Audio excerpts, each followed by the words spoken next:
ప్రియ దేవుని బిడ్డలారా, బైబిల్ చదవటం వినటం వల్ల మనలో విశ్వాసం పెరుగుతుంది. మన మార్గానికి త్రోవ చూపుతుంది. సమస్త జనులను శిష్యులనుగా చేయుడి మత్తయి 28:19 వచనంలో దేవుని వాక్యం తెలియచేస్తోంది. తెలుగు బైబిల్స్ను ఆర్ఆర్కే మూర్తి గారు రీసెర్చ్ చేసి విశ్లేషణ చేసిన బైబిల్లోని ప్రతి అధ్యాయాలను వచనాలను వరుస క్రమంలో అనగా ఆదికాండం నుండి ప్రకటనా గ్రంథం వరకు ఇవ్వబడుతుంది. ప్రతి ఒక్కరూ ఆధ్యాత్మికంగా విశ్వాసంలో బలపడి మీ జీవితంలో ఎదుర్కొంటున్న సమస్యల నుండి విడుదల పొందండి. ప్రతి ఒక్కరూ మీ దీవెన టీవీని సబ్స్క్రైబ్ చేసి ఈ వాక్యాన్ని లైక్ చేసి మీ మిత్రులకు బంధువులకు షేర్ చేయండి. దేవుని సువార్తను ప్రకటింపబడుటలో మీరు పాలిభాగస్తులు కండి. ప్రియ శ్రోతలు, మీ బైబిళ్లు తెరవండి. ఈరోజు మన పాఠం నహూము గ్రంథం 2వ అధ్యాయం 5 నుండి 9వ వచనం వరకు. సావధానంగా వినండి. రాజు తన పరాక్రమశాలులను జ్ఞాపకము చేసుకొనగా వారు నడుస్తూ పడిపోతారు. ప్రాకారమునకు పరిగెత్తి వచ్చి మాను సిద్ధపరుస్తారు. నదుల దగ్గరనున్న గుమ్మములు తెరువబడుతున్నవి. నగరు పడిపోతున్నది. నిర్ణయమైంది. అది దిగంబరమై కొనిపోబడుతున్నది. గువ్వలు మూలుగునట్లు దాసదాసీలు రొమ్ము కొట్టుకుంటూ మూలుగుతున్నారు. కట్టబడినప్పటి నుండి నీనెవే పట్టణము నీటి కొలను వలె ఉన్నది. దాని జనులు పారిపోతున్నారు. నిలవండి నిలవండి అని పిలిచినా తిరిగి చూచేవాడు ఒక్కడూ లేడు. వెండి కొల్లపెట్టండి, బంగారం కొల్లపెట్టండి, అది సకల విధములైన విచిత్రములైన ఉపకరణములతో నిండి ఉన్నది. అవి లెక్కలేకుండా ఉన్నాయి. ప్రియ శ్రోతలు, వింటున్నారా? సయాజరెస్ అనే మాదీయ రాజు చేతుల్లోనే నీనెవే ధ్వంసమైపోయింది. అప్పటికి బబులోను పేరే ఎవరికీ తెలియదు. అయితే వారు మాదీయులకు మిత్రపక్షమై వచ్చి నీనెవేపై దండెత్తారు. అష్షూరు రాజు తన సైన్య బలము మీద ఆధారపడ్డాడు. కాని శత్రువుకు భయపడి కుప్పకూలిపోయాడు. ప్రాకారపు గోడలు ఎంత గట్టివైతే రాజుకు అంత క్షేమం. నహూము ప్రవచిస్తున్నాడు. టైగ్రిస్ నది పట్టణం మీదుగా పొర్లిపారుతుంది. ఈ దండయాత్ర సమయంలోనే టైగ్రిస్ నది వరదలై పారింది. ప్రాకారపు గోడలు మునిగిపోయాయి. అంతా జలమయమైపోయింది. నదుల దగ్గరి గుమ్మాలు తెరుచుకున్నాయి. నగరం పడిపోయింది. పునాదుల వరకు వరదల్లో అంతా కొట్టుకుపోయింది. రాజసౌధం ప్రవాహంలో ఎటో కొట్టుకుపోతుంది. టైగ్రిస్ నది పొడుగున 2.5 మైళ్ల దూరం కోటగోడ ఉంది. అది ఇప్పుడు వరదలకు కొట్టుకుపోతుంది. శత్రువు లోపలికి చొచ్చుకు వస్తాడు. శత్రువు పడగొట్టాలనుకున్న గోడను ప్రవాహమే పడగొట్టింది. నీనెవే పట్టణం ధ్వంసం కావడం దేవుని చిత్తం. గుమ్మాలు ప్రవాహపు తాకిడికి తెరుచుకున్నాయి. పొలాల్లోకి వెళ్లే కాలువ నీటిని శత్రువులు రాజసౌధం వైపునకు మరల్చారు. కోట అంతా జలప్రళయంలో మునిగిపోయింది. దాసదాసీలు గుండెలు బాదుకుంటూ ఉంటే వారి రోదన ధ్వని గువ్వల మూలుగులాగా వినపడింది. నీనెవే పట్టణం నీటి కొలనులాగా అయిపోయింది. జనులు పారిపోతున్నారు. ఆగమంటే ఒక్కడూ ఆగడు. పరుగో పరుగు. అవతల వరదలు తమను తరుముకొస్తున్నాయి. సేనాపతి ఆజ్ఞలను కూడా ఖాతరు చేయకుండా సైనికులు పారిపోయారు. శత్రువు వచ్చి వీరి వెండి బంగారాలను కొల్లగొట్టుకుపోతాడు. నీనెవే పట్టణంలో వెండి బంగారం సమృద్ధిగా ఉన్నాయి. శత్రువు వచ్చి వాటిని కొల్లగొట్టుకుపోతాడు. విచిత్రమైన కలప సామాను, ఉపకరణాలు అన్నిటినీ శత్రువు కొల్లగొట్టుకుపోతాడు. ఆ ఉపకరణాలు ఎన్నెన్నో. ఆయా దేశాల నుండి తెచ్చిన కొల్ల సొమ్ముతో నీనెవే సంపన్నమైంది. ఇప్పుడదంతా శత్రురాజుల వశమైపోతుంది. యూదా నుండి తెచ్చిన కొల్ల సొమ్ము కూడా వారి పట్టణాలలో ఉన్నది. ఇప్పుడదంతా మాదీయ పారసీక రాజుల వశమైపోయింది. శ్రోతలు, వింటున్నారా? దుర్మార్గులను శిక్షించడంలో, తన యందు నమ్మిక ఉంచిన వారి పట్ల దయచూపటంలో దేవుని పవిత్రశీలం వెల్లడవుతుంది. దేవుని నీతి న్యాయాలను చూచి భక్తిపరులు ఆనందిస్తారు. నీనెవే పట్టణం మరీ నైతికంగా భ్రష్టుపట్టిపోయింది. దాని పాపం పండింది. దాని వినాశనం దగ్గర పడింది. అతడు తన అధిపతులను సమకూర్చుకుంటున్నాడు. వారు తోవలోనే తొట్టిల్లుతున్నారు. ప్రాకారం దిశగా పరిగెత్తుతున్నారు. నదికి ఎదురుగా ఉన్న ద్వారాలు తెరిచారు. రాజభవనం కూలింది. నగరవాసులు బందీలుగా కొనిపోబడ్డారు. అందులో ఉన్న దాసీజనం గువ్వల్లాగా ఆర్తధ్వని చేస్తూ గుండెలు బాదుకుంటున్నారు. నీనెవే ఒక చెరువులాగా కనిపిస్తోంది. నీటి ప్రవాహంలాగా పౌరులు పారిపోతున్నారు. ఆగండి అంటూ కేకలు వినపడుతున్నాయి గాని ఎవరూ ఆగటం లేదు. ఎవరూ వెనక్కు చూడటం లేదు. వెండిని దోచుకోండి, బంగారం కొల్లగొట్టండి. ద్రవ్యం ఎంతో ఉంది. అందులో చాలా రకాల విలువైన వస్తువులున్నాయి. శ్రోతలు, ఇదంతా యుద్ధరంగం. ప్రవక్త యుద్ధాన్ని వర్ణిస్తున్నాడు. యుద్ధంలో నీనెవే శత్రువుల వశమైపోయింది. కొన్ని సంవత్సరాల తరువాత నెరవేరిన భవిష్యద్వాక్కును నహూము ఇక్కడ పలుకుతున్నాడు. అష్షూరుకు దేవుని తీర్పు, యూదాకు ఆదరణ ఈ గ్రంథంలో అడుగడుగునా ధ్వనిస్తోంది. నీనెవేకు, యూదాకు దేవుడు ప్రవక్త ద్వారా పంపిన సందేశాలు ఈ గ్రంథంలో ఉన్నాయి. మా శ్రోతలు ఈ చిన్న గ్రంథంలోని పెద్ద హెచ్చరికలను జ్ఞాపకముంచుకోవాలి. యెహోవా ఉత్తముడు, శ్రమదినమందు ఆయన ఆశ్రయదుర్గము. తన యందు నమ్మిక ఉంచిన వారిని ఆయన ఎరుగును. ప్రళయజలము వలె ఆయన పురస్థానమును నిర్మూలం చేస్తాడు. తన శత్రువులు అంధకారంలో దిగే వరకు ఆయన వారిని తరుముతాడు. యెహోవాను గూర్చి మీ దురాలోచన ఏమిటి? బాధ రెండోమారు రాకుండా ఆయన బొత్తిగా దానిని నివారణ చేస్తాడు.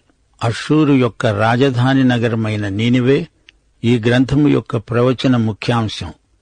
నీనెవే పట్టణం ఏ విధంగా నాశనం కాబోతోందో ప్రవక్త ద్వారా విని యూదా ప్రజలు ఆదరణ పొందారు. అష్షూరు చేతిలో యూదా ప్రజలు పలు విధాల శ్రమలకు గురై ఆక్రందన చేస్తున్న సందర్భమిది. ఇక యూదా అష్షూరుకు కప్పం కట్టాల్సిన పనిలేదు.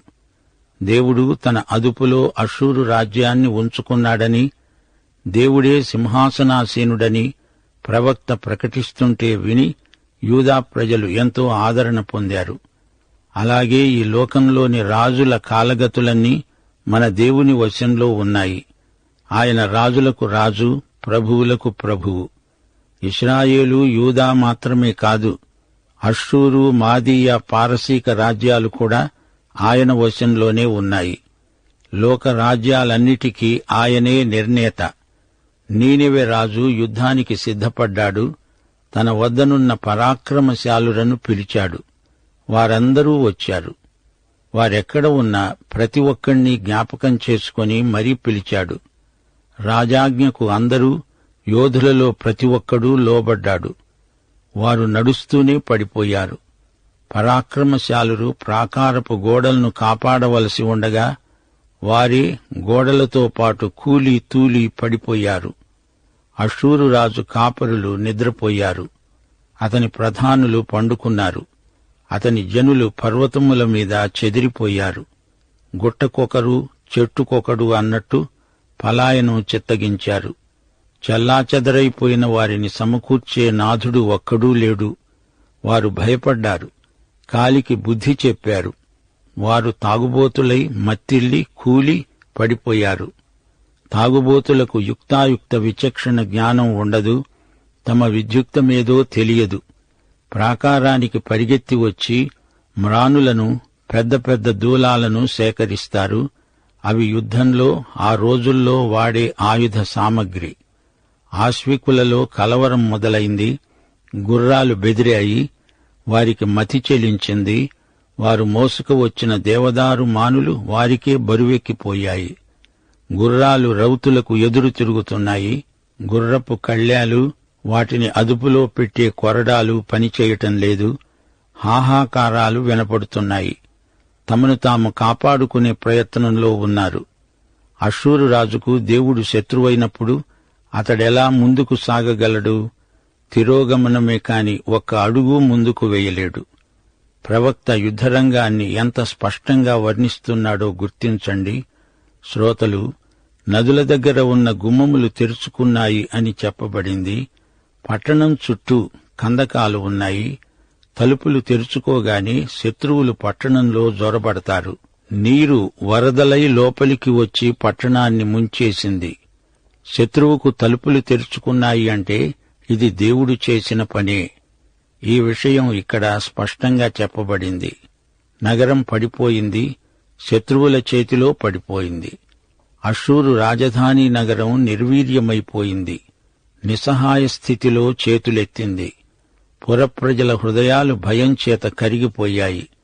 వారు గుండె చెదరిన వారై ఎటూ తోచక ఉన్నపాటున శత్రువు చేతులకు చిక్కారు. పట్టణం దిగంబరమైపోయింది. రాజు ప్రజలు పరాజయం పాలయ్యారు. రాజభవనం శత్రువులకు తలుపులు తెరిచింది. గత్యంతరం లేదు. పురుషులు స్త్రీలలాగా అబలలైపోయారు. దేశపు గవునుల అడ్డుకర్రలు తొలగించబడ్డాయి. శత్రువులు లోపలికి జొరబడుతున్నారు. అగ్ని అడ్డుగోడలను కాల్చివేస్తోంది. అష్షూరు దేవాలయాలు కూడా అగ్నిచేత తగలబడిపోయాయి. అష్షూరు సమూల ధ్వంసమైపోయింది. ఇది దేవుడే జరిగించిన ప్రతీకార చర్య. నీనెవేకు మరో పేరుంది, హుజూబ్. అలాగే పాత నిబంధన పట్టణాలలో కొన్నిటికి 2 పేర్లుంటాయి. బబులోనుకు షేషకు అనే మరో పేరుంది.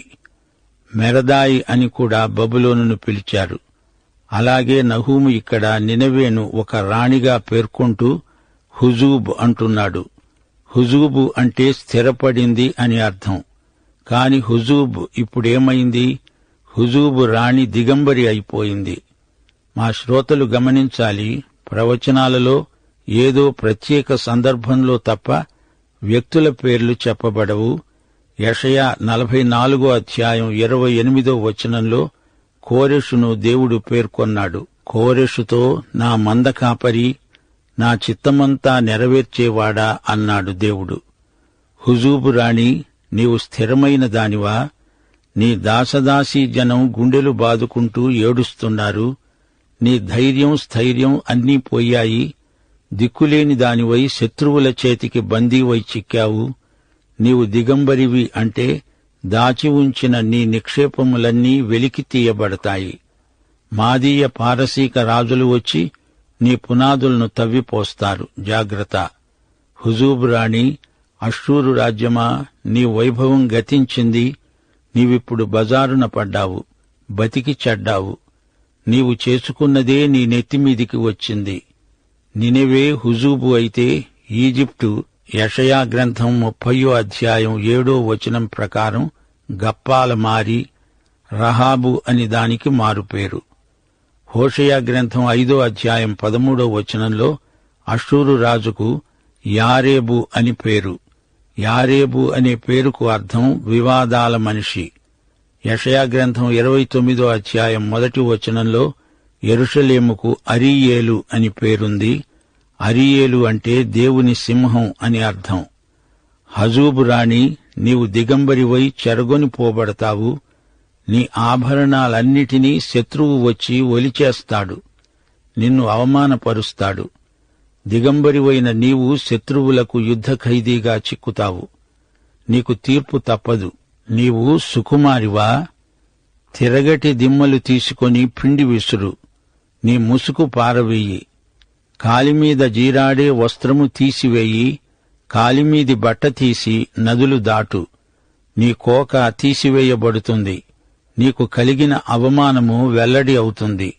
నేను ప్రతిదండన చేస్తూ నరులను మన్నించను అంటూ యెషయా గ్రంథం 47:2-3 దేవుడు నిష్కర్షగా చెప్పాడు.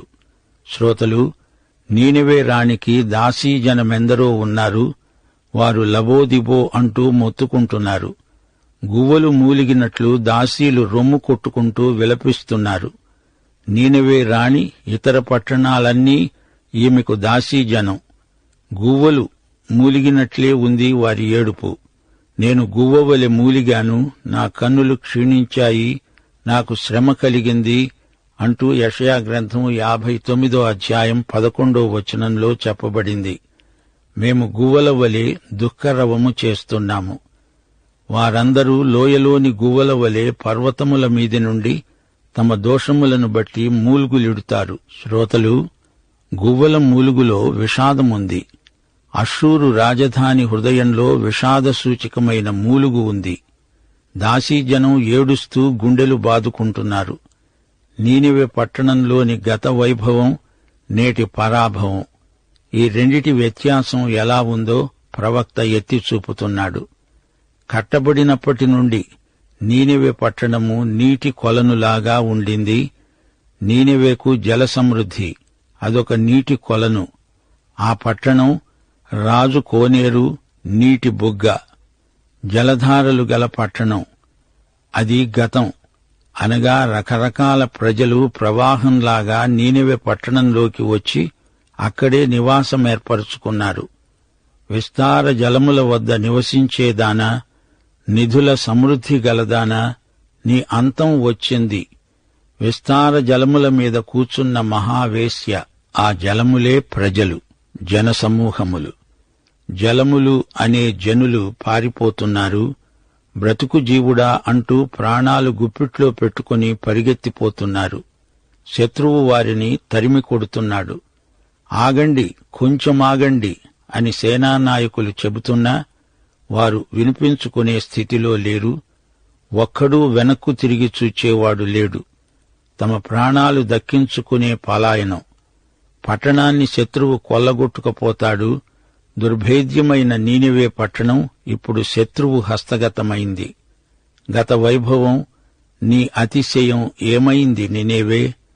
ప్రవక్త ఎద్దేవా చేస్తూ అంటున్నాడు, నీనెవే, నీవిప్పుడేం చేస్తావు? అన్నీ నీవే అనుకున్నావా నీనెవే? ఓ మాదీయ పారసికమా, రండర్రా రండి, వెండి బంగారాలను కొల్లగొట్టుకుపోతారా పోండి. ఎన్నెన్నో బంగారపు మంచాలు, కంచాలు, బంగారు పాత్రలు, బంగారమే బంగారం. రాజాంతఃపురంలో ఎక్కడ చూచినా బంగారమే. రాజులు, రాణీలు తినేది బంగారమే, ధరించుకునేది బంగారమే అన్నట్లుంది. వెండి, బంగారము, సకల విధములైన విచిత్ర ఉపకరణాలు, వీటిని కొల్లగొట్టుకుపోండి అంటూ దేవుని మాటగా ప్రవక్త మాదీయ పారసీక రాజులను పురికొల్పుతున్నాడు. రాజభవనంలోని సామగ్రి అంతా శత్రువులు వచ్చి కొల్లగొట్టుకుపోతారు. ప్రియ శ్రోతలు, వింటున్నారా? నీనెవే, నీ మీదికి లయకర్త వస్తాడు, జాగ్రత్త. మాదీయ బబులోను దండయాత్రలకు నీవు సర్వనాశనమైపోతావు. ఒకప్పుడు యోనా పరిచర్యలో ఉజ్జీవింపబడిన నీవు ఇప్పుడు నిర్జీవ స్థితిలోకి దిగజారావు. అన్యజాతులను కూడా దేవుడు తన సంకల్ప సిద్ధికి తాత్కాలికంగా వాడుకుంటాడు. గాని ఇదంతా తన బిడ్డల మేలుకే సమకూడి జరుగుతుందనేది చరిత్ర సాక్ష్యం. పాఠం ఇంతటితో సమాప్తం. ప్రభువైన యేసుక్రీస్తు వారి దివ్యకృప, తండ్రి అయిన దేవుని పరమ ప్రేమ, పరిశుద్ధాత్మ యొక్క అన్యోన్య సహవాసము మనకందరికీ నిత్యత్వము పర్యంతము తోడై ఉండునుగాక. ఆమేన్.